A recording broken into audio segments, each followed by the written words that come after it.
In this video, we'll see how to load MNIST data into an IPython notebook and how to do basic visualization of the data. Very basic. This is not a high-dimensional visualization, by the way. So we're getting this data from Kaggle. Kaggle is a phenomenal repository of great data sets. So this is a page from which I downloaded. So I'll actually go to this page and show you. So this is the page that I went to. This is called the Digit Recognizer dataset on Kaggle. And it has two data sets, train and test.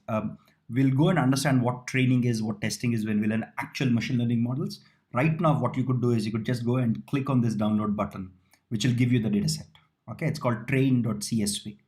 I downloaded this data set and I renamed it. I renamed this data as MNIST_train.csv. So I downloaded train.csv from this link and I renamed it. As MNIST_train.csv, and it's in the same folder as this code. Always remember your code needs to be you need to mention. Okay, let's go into the code. Actually, I think that's what simplifies the explanation. So in this loading of Kaggle dataset, we just downloaded the data from kaggle.com, see digit recognizer data, and I downloaded, as I told you a while ago, I downloaded the train.csv file. Okay, I just clicked download here and I got the file. Now, having said that, now let's go into the IPython notebook that we have. I'm importing standard libraries like NumPy, Pandas, and Matplotlib, the ones that we've seen in our Python courses and Python class. And these are very simple. These are very simple libraries that are extensively used in machine learning and data science. Now, my data set is a CSV file. My data set is a CSV file. CSV stands for comma separated values. So it stands for comma separated values. So which means, imagine if I have a data like this, if let's assume my tabular data, I'll show you a simple comma separated value. So let's assume I have feature 1, feature 2, feature 3, and feature 4. Let's assume my first row 1 is, let's say 2, 2.1, 1.2, 2.6. Let's say my row 2 is 3, 3.1, 3.2, and 3.6. In a comma separated values based file, so the file is in a CSV format. Okay, for those of you who have never seen data science data sets, this might be new to you. A CSV is nothing but if this is my actual data, if this is my tabular data of F1, F2, F3, F4 are my features, row 1, row 2 are my data points. This is stored in CSV as follows. In CSV, the first row is 2, 2.1, 1.2, 2.6. Sorry, before this, there is something called a header. Header basically says what are each of the fields, F1, F2, F3, F4. This is called the header of a CSV file. In a header, you basically explicitly say what are the column names. The column names are F1, F2, F3, and F4. And the second row here is basically taking this value 2, 2.1, 1.2, and 2.6, and we are separating them using a comma here. If you have noticed, we are separating each of these values using a comma, and hence it is called a comma separated values file. Okay, now my third row will look like this: 3, 3.1, 3.2, 3.6. Again, these are the same values as you see here. It is exactly the same values, but again, as I just mentioned, they're separated by commas. So this is how a CSV file internally stores data. Okay, now you can read CSV file in Pandas very, very easily. It's literally one line of code. You say PD here stands for Pandas, right? Because we're importing Pandas as PD. You just say read CSV. So you're reading the CSV into a variable called D0. And you've given the path. This is the file name. This is nothing but the file name.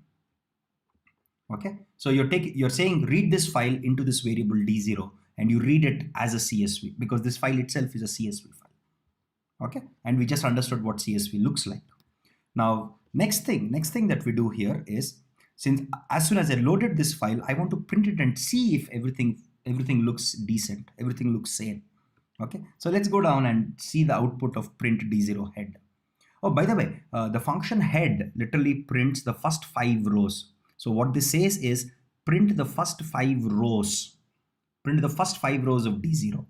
Okay, so let's see what it prints. It says that the first column is called label. So these are the head. This is the header.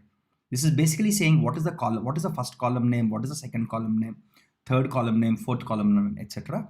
And it's printing the first 5 rows. Okay, the first column is called the label. In our MNIST dataset, the label is what is the actual digit. Is it 1? Is it 4? What is the digit name? What is the digit that it's representing? Okay, and pixel 0 to, let's see all our columns. So we have columns from pixel 0. If you notice here, columns from pixel 0 here up to pixel 783. Okay, if you notice here, we have up to pixel 783. That means we have a total of 784 pixels. So our data set is like this. The first column is the label, which says what is the digit that it's representing. The rest of the columns, we have 784 columns with index from pixel 0 to pixel 783. These 784 pixels are nothing but our 28 cross 28 pixels. It is the value of each of these, and we have shown how I can represent this as a single vector, right? By going row wise. So first it stores all of these rows, then this row, so on and so forth, right? That way I've created a vector. So this is my vector, this is my vector, this is my vector of size 784 up to pixel 783. Because it starts with 0, you have only pixel 783. You have a total of 784 pixels with the label value as the first column, right? So now what I'll do here is I'll separate my label from the pixel data, right? So what I'll do is this. I'll create a new variable called 0, and I'll store the label column, which is actually the class label. We have 10 classes here, right? We have class 0, 1, 2, so on and so forth up to class 9. So all these labels, for every row, the corresponding label will go into a variable called L. And I'm creating a new variable called D, where I'm saying drop label, and keep every other column that we have. So drop the label column is what it's saying. Okay. Now what we have is your L stores all the class labels, your D stores all the data, right? So corresponding to DI, if I take the ith row of D, its corresponding label will be in LI. This is important to remember because we'll keep reusing this, right? So I've just simply loaded the data right now. I've just ensured that all my labels are in one variable, the data is in another variable. Now let's see if my data makes sense. Okay, by the way, so there's another very basic thing. What is the shape of D? There are 42,000 data points, and each data point is 784 dimensions corresponding to the 28 cross 28 pixels, right? My L is just the label, right? The labels is just one column. So I just have 42,000 rows of data with only one column. Okay. So this is basically a sanity check to ensure that everything is going well. Now let's see if I can plot a number and see if it makes sense, right? Plot a number as in I want to see, suppose for example, let's take index 100. Okay. In D100, right, I have 784 pixel data, right, in the 100th index of my D. Similarly in L100, I have what is the actual label, right? I want to visualize this data, not visualize in the high dimensional sense. I just want to visualize the 784 dimensional data into a grid. I want to visualize this image, okay? And I want to verify that whether the visualization that I notice is same as the label that is there, okay? This is very simple code again. So I'm just using matplotlib and I'm saying the figure size should be 7 by 7, okay? I'm giving an index of 100, right? So grid data is, so I'm actually getting the data. So this is one way you can say, get the data of the 100th row, okay, and convert it into matrix and reshape it into 28 cross 28 matrix. In a single line, I'm getting the data of the 100th row from D, right? IDX is 100, right? I'm getting the 100th row and I'm converting into a matrix of size 28 by 28. Once I've done that, now I'm using matplotlib. Matplotlib has a function called imshow, which can show images. And I'm saying the data for this image is the grid data, is this 28 cross 28 pixels. And the color map, CMap stands for color map. The color map is gray because I want to draw a grayscale image, right? So as soon as I do that, my 100th index point looks like this. This looks like a 9. Now let's see what is there in L100. It should be 9, right? So L100 looks like 9 here. Okay, so yes, my data has been loaded reasonably well. Now let's just change this index value here quickly to notice. Let's say if I take 150, okay, let's just run this. Okay, this looks like 3 here, right? Visually it looks like 3. And even in my label vector, in my L vector, okay, my 150 value is 3. So data seems to be loaded well. Okay, this is a simple sanity check to ensure that the data has been loaded. So now let's do 180. This looks again like 9 and the data is 9. Let's just say 1. Okay, I'm just running it through a few examples. Okay, this looks like 0 and the value here is also 0. Okay, so this is a basic basic sanity check, and this is the simplest way to load this data because our data is in CSV format here. Remember, our data is in CSV format here, and hence loading this data became extremely simple.